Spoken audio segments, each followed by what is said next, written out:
Hello, Geneva. I'm so sorry that we're not able to join you today, but I'm sure it is a fabulous conference. Yeah, I'm also sorry that I'm not there in person, but at least we can join virtually. So let's get to it. Yuval, it is a great pleasure to see you again. It is a great pleasure to interview you. It is a moment of extreme change on a subject about which you know a lot. So my first question for you, a lot has happened in AI in the last 6 months. Yeah. You've been writing about AI for years. You've been warning about the risks to democracy of AI for years. What has changed in your critique or your concern as you've watched large language models and generative AI explode in the last few months? I think that things are happening just much faster than we expected, even people in the field. And I think um, everybody should really know just three things about it. You hear so much about AI, but you really need to know three things. First of all, this is the first tool in human history that can make decisions by itself. It's nothing like any previous invention in history. Atom bombs could not make decisions. They couldn't decide who to bomb. AI can make decisions by itself. The second thing everybody needs to know is that this is the first tool in human history that can create new ideas by itself. Printing presses or radios, they couldn't create ideas. They could disseminate our ideas. But AI can create completely new ideas. And the third thing everybody should know is that humans are not very good at using new tools, new technologies. We often make mistakes. It takes us time to learn how to use new tools in a beneficial, in a wise way. If you look at the Industrial Revolution, which many people compare the current AI revolution to the Industrial Revolution, this is quite a pessimistic comparison because when humans learned how to use the tools of the Industrial Revolution, we made some terrible mistakes on the way. Imperialism, Nazism, communism, the two world wars, they were all mistakes on the way to learning how to use the tools of the Industrial Revolution. If we make similar mistakes with AI, this could really be the end of our species. And last thing is that while we are learning to use AI, it is learning to use us. So we have even less time and less margin for error than with any previous invention. I want to spend most of this conversation talking about how to regulate AI. Yeah. At the course to reduce the risks, the policies that very smart folks watching this should be thinking about. But let's go back to that point that this is, in some ways, you're saying the most dangerous technology ever created. Right now, AI can't give a biography of Yuval Noah Harari, right? If I go into OpenAI and I type and give me a bio, it will get things wrong. It makes all kinds of mistakes. It's not actually that good yet. How long will it take to develop from this kind of adolescent, confused, messed up chatbot into, the death destroyer of worlds that we see in the worst case? I don't think it will develop into the kind of destroyer of worlds. The dangers of AI don't necessarily come from this super intelligent machine that can predict and do everything. It can come also from primitive AI, which we already have. If we think about social media, for instance, and the way that it eroded public trust, that it eroded democratic institutions all over the world, this was done with very, very primitive AI. That basically, in social media, you have these algorithms that tried to maximize for user engagement. And the algorithms discovered, largely by trial and error, that the easiest way to increase user engagement, to grab people's attention, is by spreading outrage.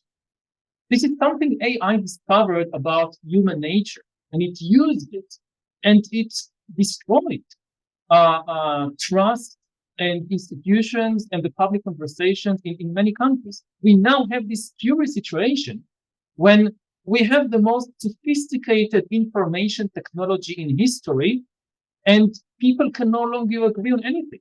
People can no longer have a meaningful conversation. And this is with very primitive AI. So we don't need to wait for this, science fiction or all-powerful AI to be worried. Now, of course, AI can also be used for the good. It's the most dangerous technology we ever created, and it is also potentially the most beneficial in technology that we ever created. So it's not about completely banning it, which is anyway impossible. It's about regulating it to make sure that it is used for good and not for ill. Now, how much time do we have? It's very difficult to say. 10 years ago, there was no AI. People were talking about it, but it was still, for most people, it was science fiction. The whole AI revolution is, it's just less than 10 years old. It's just making its first baby steps, but it is progressing at such a fast pace that nobody has any idea where we will be in, say, 10 years. Yeah. All right. Well, actually, I would just like to say, you said it's impossible to have a good, sophisticated conversation, Yuval. I feel like we're having one right now, but I do get your point. So let's talk about the pace of change, because that is clearly underpinning so much of the concerns. If the changes that had happened over the last 6 months had happened over 5 years, we would have a much better chance of figuring out the norms. If the changes in the Facebook algorithm had happened over a period of many years, we could have figured out the norms, right? So is there anything that can be done to change the speed at which this is evolving? I know you signed a letter saying to stop development of AI if you're going to build a large language model larger than GPT-4. That didn't have an effect, as far as I know, or at least it didn't change OpenAI's behavior or Microsoft's behavior. What needs to happen to change the speed at which this is going? I think we need to differentiate between development and deployment. It's very difficult to stop the development because we have this arms race mentality. People are aware, some of them, of the dangers, but they don't want to be left behind. But the really crucial thing, and this is the good news, the crucial thing is to slow down deployment, not development. You can have an extremely sophisticated AI tool in your laboratory. As long as you don't deploy it out into the public sphere, this is less dangerous. It's like you have this very dangerous virus in your laboratory, but you don't release it to the public sphere. That's fine. There is a margin of safety there. The same way that it is, unthinkable that, forget about viruses. Drug companies that develop a powerful new medicine, they can't start just selling it to the public without going through some safety checks. And if you develop a new car, you can't just put it on the road without first going through safety checks. It should be the same with AI. We should better understand its potential impact on society, on culture, on psychology, on the economy of the world before we deploy it into the public sphere. But be a little more specific. So I develop a large language model. It's better than GPT-4. I would like to compete. I need to pay my developers, my venture capitalists. They want to return. I've got this software. It's going to help doctors all over the world. In fact, doctors in Africa are going to be able to cure people. And what regulatory authority do I need to go to? And I don't even understand how this thing works. The people who made AI aren't quite sure why it works this way. What government authority is going to look at it and be able to say, that's safe? Mm-hmm. That's a very big issue. We don't have the regulatory bodies in place. This is what we need to establish as soon as possible. You can have a regulation, for instance, that you need to devote, say, 20% of any investment in AI to safety and regulation. We don't have the institutions to regulate AI because we haven't invested in them. And because if you now finish a PhD in computer science and you specialize in AI, and the government offers you one salary to come to the, legal department, and the private industry offers you 10 times or 100 times more, to go to them, then it's quite obvious where most people would go. So we need to invest a lot more in safety and in regulation, and we can do it. Again, a simple in conceptual terms, a simple first step is simply to have a regulation that there is a fixed amount, a fixed percentage of every investment in AI must go to safety. But so you're saying that if I have my large language model, I've built it with I've hired my team of developers, I have to put 1 in 5 of them on safety, and some government authority will certify that I've done that. The same way that when you develop a car, you have some people working on making the car go as fast as possible, but you have people working on safety because even if you have no ethics of your own, you know that no government will allow your car on the road unless it's safe. And but I'm very compelled by this argument, and so it would be wonderful. I'm just let's go back to the thing you mentioned before, social media. Yeah. Let's say that Facebook had taken their algorithm, or Twitter had taken their algorithm, and they would have certainly argued that they have 20% of their people working on safety, right? They're knocking out nudity, they're trying to find jihadists, they're spending a lot of time on that. How would any government authority have been able to look at that algorithm in, say, 2012 and anticipated the effects it would have had on democracy in the years that followed? But I don't think anybody can anticipate, say, 10 years in advance, or even 5 years in advance. Any regulatory institution that deals with AI will need to be able to react very fast, to learn things on the fly. Now, when people began to see the harm of the social media algorithms in 2016, in 2017, in places like Myanmar, they sounded the alarm, but the corporations didn't react. It's not that nobody understood what was happening. It's not only with hindsight we know. No, there were people sounding the alarm at the time, or very quite fast after things began to happen, but there was no response. Now, again, if all the talent goes only to the private corporations that develop the technology, then it's a lost battle.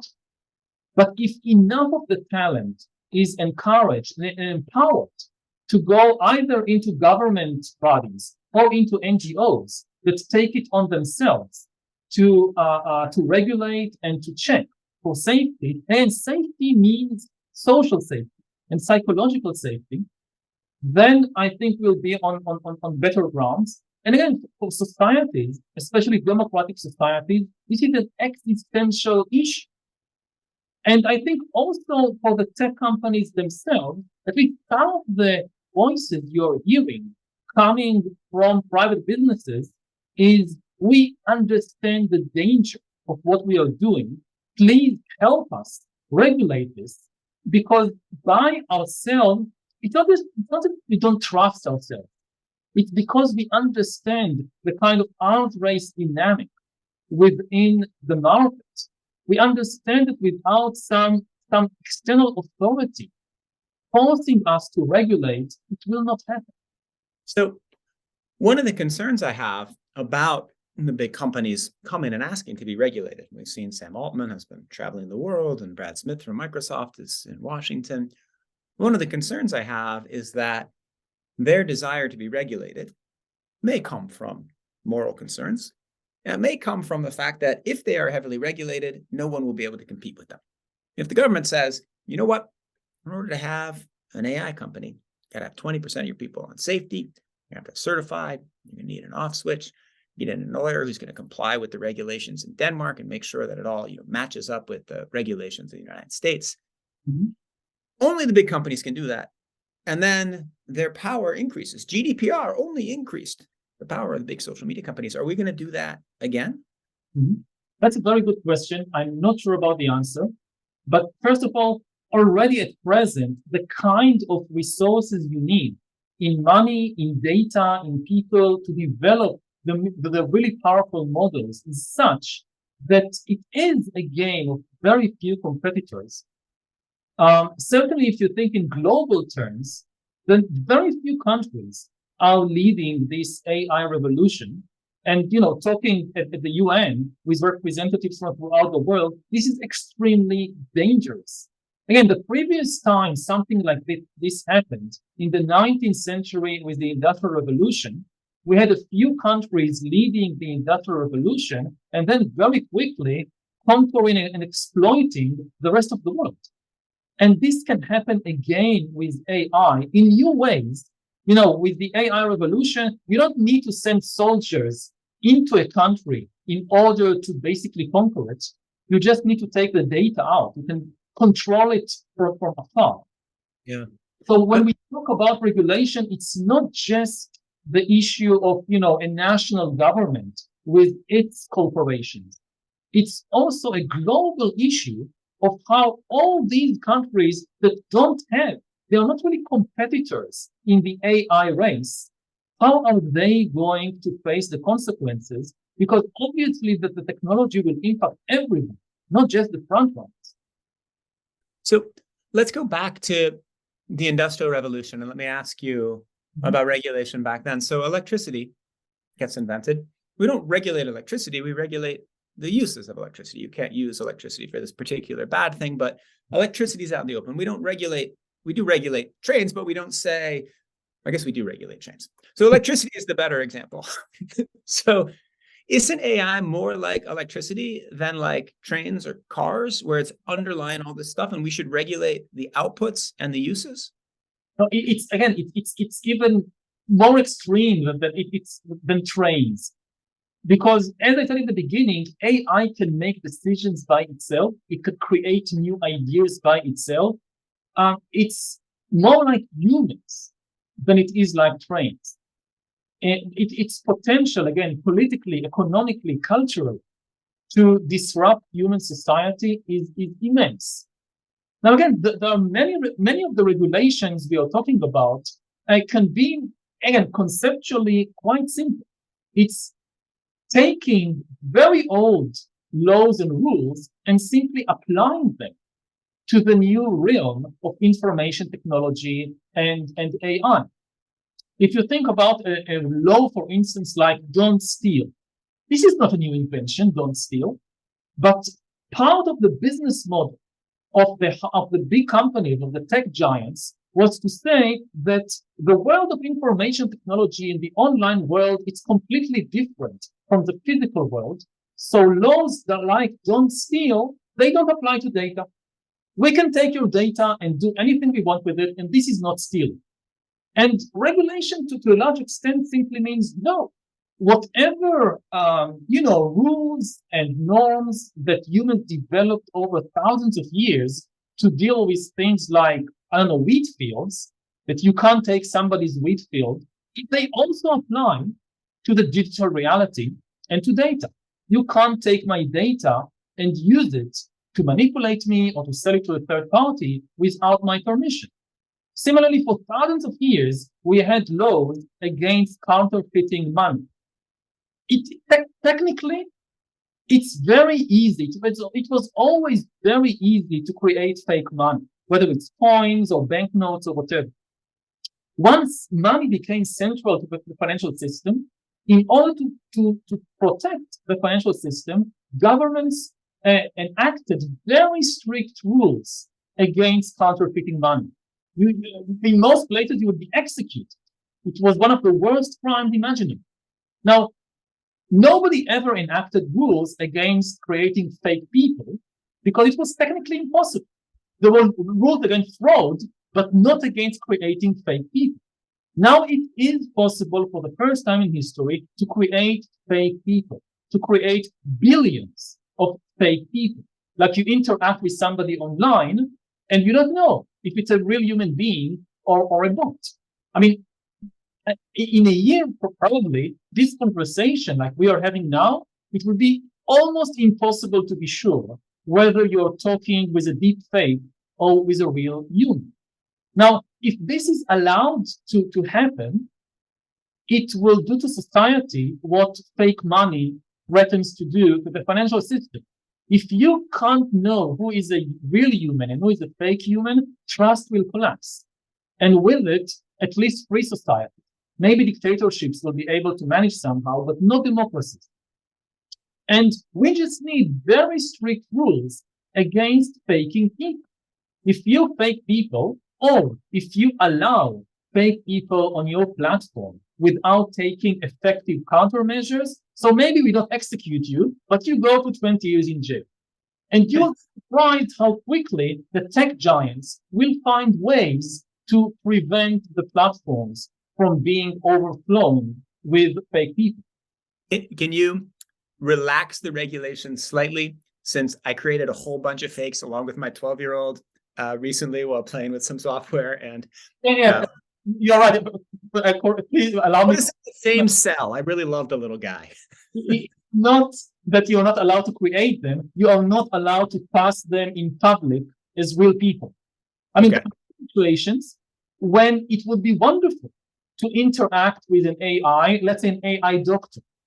It can be extremely helpful to interact with an AI doctor, provided it's very clear that this is not a human doctor, this is an AI doctor. When I interact with an AI doctor or journalist or whatever, I need to know whether it's a real human being or an AI. As long as you know it, what if it's a customer service rep? What if you lost your luggage and it's just, you're calling United Airlines, you need your bag back? Do you care? I need to know that if it's a real human or not. I mean, if they have a 2-second announcement, you're about to be connected to an AI bot, and now I have the conversation and it provides what I need, I have no problem with it. But so okay, so what about this case? So clearly we're debating and we're on, let's say we're talking on Twitter, and you and I are going back and forth. Let's say Twitter had its old verification system where it was based on being a real person. You call and you show your driver's license or whatever you do. You and I are both verified. But every time you say something, I just have another browser open and I type into OpenAI, hey, what should I write back to Yuval to most convince him of my viewpoint? Do I need to declare that? Well, I'm not sure. My gut reaction is that's fine. I mean, people are doing it in different ways. At least you basically, in doing what you described, you are taking responsibility for what you are saying. And for instance, I don't know, if you say something that defamatory, you are liable to it. There is a real human being that has taken responsibility and that in theory at least is kind of vetting what the AI is telling. If you are just saying whatever the AI tells you to do blindly, that's on you. So part of the thing is that it also prevents, it's a question of numbers. At present on social media, we are not sure how many users are bots.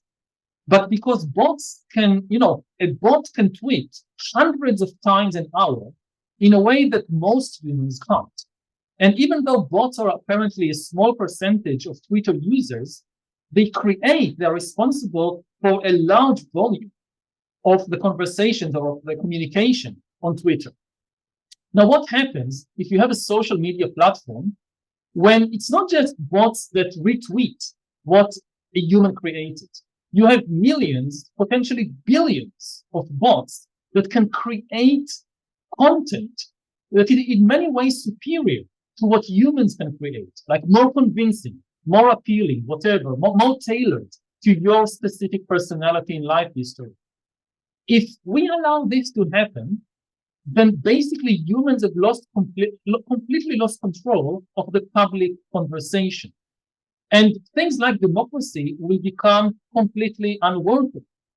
Now, if you want to talk politics with a bot online, okay, I mean, I can't prevent you from doing it. But to preserve a democratic society, we need to prevent a situation when the conversation is simply being swamped and hijacked by potentially unlimited numbers of bots. This makes all good sense. Let me give you a different framework for regulation that I've heard from some people, which is it's going to be too hard to regulate the bad stuff. We don't know how these things work. We can't really conceive what they're going to do.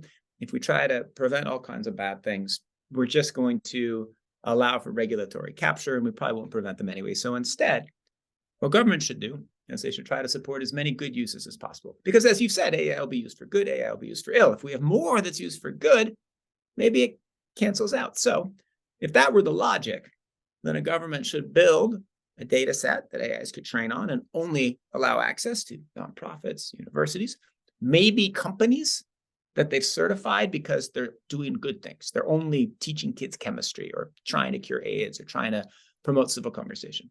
What do you think of that framework? Government should focus on supporting the good, not stopping the bad. I'm completely for supporting the good. And for instance, building, say, a government database which is open to NGOs and so forth in order to be able to compete with the private sector players. But it cannot replace regulating at least the more dangerous potential of AI. Again, like we have in a field like medicine, but yes, we focus on doing good. But if we now lift all regulation for medicine, anybody can create, I don't know, a new drug and start selling it to people. Or anybody can experiment on viruses in a lab and then release them to the public sphere to see what happens. This will be catastrophic. And doing it with AI, like lifting all regulations, my guess is that it will be even more catastrophic, partly because AI is already today able to synthesize new drugs and new viruses. I mean, you can ask an AI to synthesize a new virus for you. You can ask it what would be the best way to create the greatest harm, how to spread it, and so forth. So we obviously cannot just rely on doing good. There are many situations in history when there is an imbalance between good and evil. You know, like with war and peace, it takes a lot of people to make peace, and sometimes just one person to start a war. So if we don't regulate the negative potential, all the good that AI is definitely going to do for humanity may turn out to be not enough to save it. Let me ask you, we're running very short on time, but let me ask you one last impossible to answer big question. Though you answer everything very well. I love talking with you, Yuval. One of the arguments made for why the West and democracy should go quickly on AI is that we're essentially in a geopolitical arms race. Yeah. And if the democracies, you know, they're trying to make sure everybody's real, you have government commissions, you have to certify 20% of your time is being spent on the safety stuff. And then North Korea says, you know what, let's go, right? Or more likely, China says, let's go. Then AI develops in a totally different way. And in fact, the AI bots and the AI systems built in non-democratic countries become massively more powerful, and it shifts the power of the world. Do you worry about that? So many things to say about that. First of all, I asked it with 2 minutes left, Yuval. Okay. First of all, we are not talking about stopping development, but deployment. Now, if we don't regulate deployment, this will definitely destroy democracy much faster than any scheme by a North Korean tyrant or whatever. We need regulation in order to save democracy. If we don't have regulation, we will destroy ourselves. And also take into account that dictatorships are also terrified by the new AI, by the new large language models in particular, because dictatorships, they rely on fear in order to manage the information system. You tell a joke about the leader, or you tell something that the regime doesn't want to hear, you go to some gulag. Now, how do you frighten an AI? What will you say to the AI? If you tell this joke, if you go on telling jokes about our leader, or if you expose this thing from our past that nobody's supposed to know, you will go to the AI gulag. They have no idea how to stop the AI from spilling the beans. They can prevent the AI from access, but that's going to be very difficult. And that will cause them to lag behind. Actually, in this particular situation, democracies, because they aren't threatened, but they have a larger margin they are better able to survive with a certain amount of pollution in their information system. For dictatorships, it's much, much harder because they tend to rely on zero opposition voices in their information network. And how do you stop an AI from voicing problematic ideas? Nobody knows that. So I'm afraid we are out of time. I hope everyone in Geneva, we have not polluted your information environment. I feel like when we talk with you all, it is nothing but cleaning the information environment. It is a wonderful, it is an honor, it is a pleasure. It is always fascinating to talk with you at this moment. It is so important. Thank you so much, Yuval Noah Harari. Thank you. All right, everybody, have a wonderful rest of the afternoon. Thank you so much.